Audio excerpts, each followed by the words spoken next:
प्यारे बच्चों, next topic है हमारा गृह व्यवस्था के अंतर्गत गृह व्यवस्था को प्रभावित करने वाले कारक। कौन कौन से ऐसे कारक हैं जो हमारी गृह व्यवस्था को प्रभावित करते हैं। तो पहला कारक इसमें देखिए, घर का सुविधाजनक होना। घर का सुविधाजनक होना कैसे प्रभावित करता है कि जो हमारे घर के अंदर के कमरे हैं वो हमारी योजना के हिसाब से सुविधाजनक होना चाहिए। जैसे कि मान लीजिए आपका ड्राइंग रूम है या डाइनिंग रूम है, वो किचन के नज़दीक होना चाहिए, जिससे कि कोई अगर मान लीजिए आपके यहाँ अतिथि आ गए हैं तो हमारा जो भी उनको नाश्ता पानी या खाना खिलाना है वो सुविधाजनक रूप से हम उनको पास में ही कर सकें। दूसरी तरफ जो टॉयलेट और बाथरूम होना चाहिए वो इन सब कमरों से थोड़ा दूर होना चाहिए। अध्ययन कक्ष जो है वो एकांत में होना चाहिए। तो इन सब कमरों की मतलब बनावट इस तरह से हमको रखनी चाहिए जिससे कि घर में कोई भी काम में हमें असुविधा ना हो। नेक्स्ट पॉइंट है देखिए, जल वायु और प्रकाश की उचित व्यवस्था। जल वायु और प्रकाश से क्या मतलब है? जल मतलब जो भी हमें स्नान करने के लिए या रसोई में खाना बनाने के लिए, तो जहाँ जहाँ हमें पानी की ज़रूरत है वहाँ वहाँ हमें उचित रूप से जल की सुविधा होनी चाहिए। इसी तरह वायु से क्या मतलब है? यहाँ पर वायु से मतलब है कि जिन भी कमरों को हमने घर में वो करा है, बनाया है, उसमें उचित रूप से वायु का आवागमन रहे।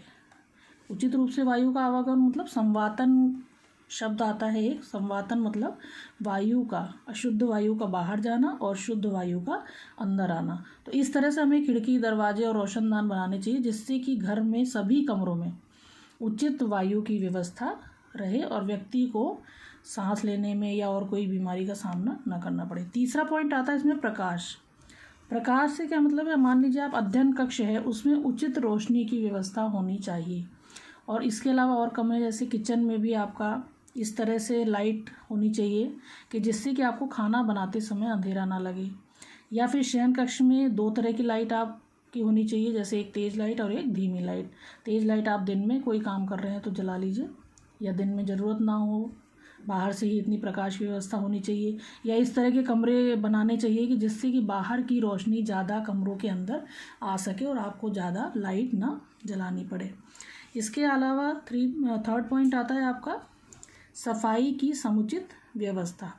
सफाई की समुचित व्यवस्था से क्या मतलब है कि जो भी घरों में हम नालियाँ या बाथरूम जहाँ भी बनाए उससे रिलेटेड नालियाँ ढकी हुई होनी चाहिए, साफ़ सुथरी होनी चाहिए, जिससे कि विभिन्न प्रकार के जीवाणु ना पनप सके और हमारे घर में रोग ना फैले। चौथा पॉइंट है बच्चों, जो कारक है प्रभावित करता है गृह व्यवस्था को, भोज्य सामग्री की व्यवस्था। कि भोजन सामग्री की व्यवस्था भी घर में उचित रूप से होनी चाहिए। जैसे मान लीजिए आपके घर में कोई अतिथि आ गया तो इतनी व्यवस्था होनी चाहिए कि हमें अगर चाय बनानी है तो तुरंत हमें दूध, चाय पत्ती, चीनी सब कुछ एक ही जगह मिल जाए। ये नहीं कि सिर्फ दूध और चीनी पड़ी हुई है, उसके बाद हम जा रहे हैं बाहर से अभी चाय पत्ती लेकर आते हैं तो फिर चाय बनेगी। तो जितनी भी भोजन सामग्री या खाना बनाना है तो खाना से रिलेटेड जो भी राशन हमारे पास है वो हमारे घर में उपलब्ध होना चाहिए। लास्ट पॉइंट है बच्चों, घर की सामग्री की व्यवस्था।